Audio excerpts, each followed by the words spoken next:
Може да се каже, че беше любов от първа глътка. През последните 15 години кафето е основна част от моя живот. С годините се търсих начин да ми е по-вкусно, да ми е по-ароматно. Кафето стана ритуал за мен. Сутрин с новините, чаша кафе за един ведър и бодър ден. След обед, докато работя, вече пия по-леко кафе, малко по-тънко, така че да му усещам вкуса. Често получайки въпроса откъде мога и аз да се здобия с това кафе, ме доведе до идеята да създам начин да съкратя пътя между хората и кафето, да създам за тях удобен и лесен начин, те да получат прясно изпечено кафе, което могат да се доверят на качеството. Защо продавам онлайн? Защо реших да продавам онлайн?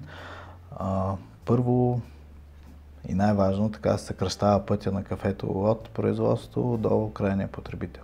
Ние предоставяме на потребителя възможност да купи кафе, което е изпечено между 1 и 3 седмици, което автоматично включва кафето в периода му за най-добра консумация, който е между 1 и 6 седмици от изпичането.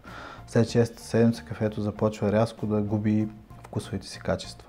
През последните 3 години съм пробвал може би между 30 и 50 различни сорта арабики съм пробвал и между 10 и 20 сорта робусти. Вкусовете, които аз откривам, ще ги открие и всеки един друг човек. Не е необходимо да си някакъв специален дегустатор или да разбираш много от кафе, за да се насладиш на хубавото кафе, според мен. На мен винаги ми е било много досадно сутрин да стана и да установя, че ми е свършило кафето. И затова решихме да им дадем възможност на клиентите да получат известие по имейл, че може би скоро, или така да се каже, напомня, че може би скоро им свършва кафето и по този начин те ще могат да са сигурни, че винаги ще имат кафе вкъщи.